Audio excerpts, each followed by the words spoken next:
सावन का पवित्र महीना बारिश की बूंदों के साथ जब हरियाली धरती को चूमती है, तब हर दिल में एक ही नाम गूंजता है, भोलेनाथ। इस मास में हर सोमवार को शिव भक्त पूरी श्रद्धा और प्रेम से भगवान शिव की पूजा करते हैं।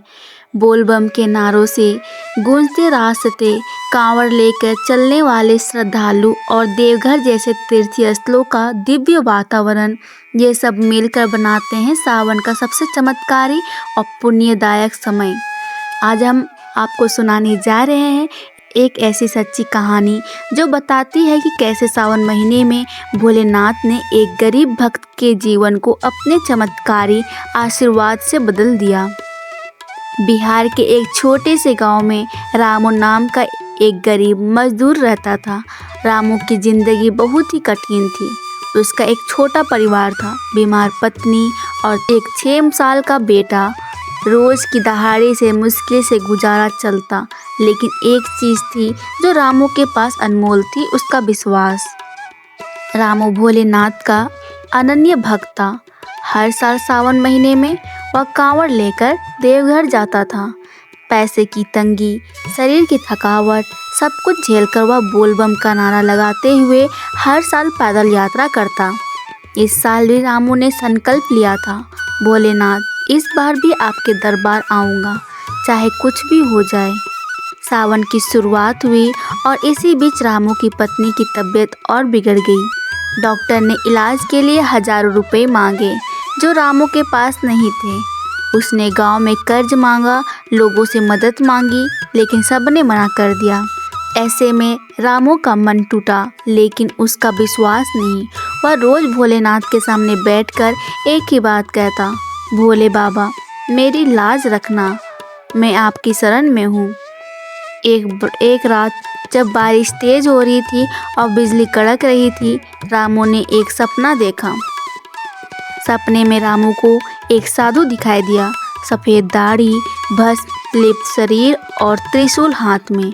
वह मुस्कुराते हुए बोले, रामू, चिंता मत कर, सावन में मेरी कृपा बरसेगी और विश्वास को मत तोड़ना।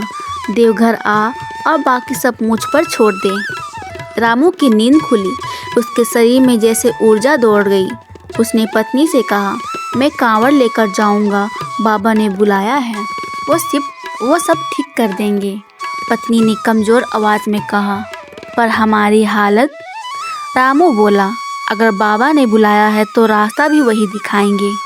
रामू ने अपने पुराने चप्पल, एक छोटा सा कपड़े का झोला और छोटी कांवड़ लेकर निकल पड़ा देवघर की ओर। रास्ता लंबा था, लेकिन हर कदम पर वो बोलबम, हर हर महादेव चिल्लाता हुआ चलता रहा। कई बार उसके पैर छिल गए, भूख लगी, लेकिन रास्ते में मिलने वाले शिव भक्तों ने उसे खाना, पानी और सहारा दिया। इस यात्रा में उसे महसूस हुआ कि भोलेनाथ हर रूप में उसके साथ हैं, कभी किसी साधु के रूप में, कभी किसी माँ के रूप में जो खाना देती, कभी किसी बालक के रूप में जो मुस्कान दे जाता। आखिरकार 7 दिनों की कठिन यात्रा के बाद रामू देवघर पहुंचा।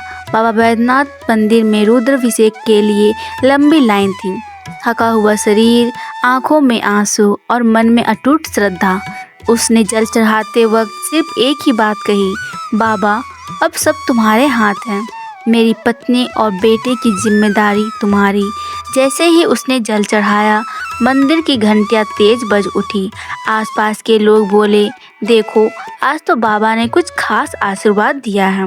उसी समय देवघर से सैकड़ों किलोमीटर दूर उसके गांव में एक चमत्कार हुआ। रामू की पत्नी, जो बिस्तर से उठ नहीं पा रही थी, अचानक ठीक हो गई। उसे जैसे कोई ऊर्जा मिल गई हो। रामू जब घर वापस पहुंचा तो दरवाजे पे खड़ा उसका बेटा दौड़कर उसकी गोद में आ गया। पत्नी ने कहा, बाबा खुद आए थे, सपने में बोले अब सब ठीक रहेगा। रामू की आंखों से आंसू झरने लगे। वो जानता था कि ये उसी विश्वास का फल है, उसी श्रावण मास की कृपा थी। उस दिन के बाद रामू की जिंदगी बदल गई। गांव के लोग भी अब उसकी इज्जत करने लगे। धीरे धीरे उसका काम चल निकला और हर साल सावन में वह और उसका पूरा परिवार देवघर कांवड़ लेकर जाने लगा। रामू अब दूसरों की मदद करता और हर किसी को एक ही बात कहता, अगर दिल से पुकारो तो भोलेनाथ जरूर सुनते हैं। सावन का महीना बस बारिश का नहीं, ये अवसर है उनके आशीर्वाद को अनुभव करने का।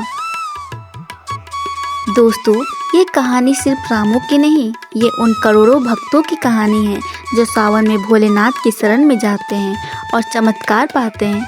कभी पैदल चलकर, कभी बोलबम बोलकर, कभी आंसुओं के साथ। अगर आपके दिल में विश्वास है तो भोले आपके पास है। हर हर महादेव।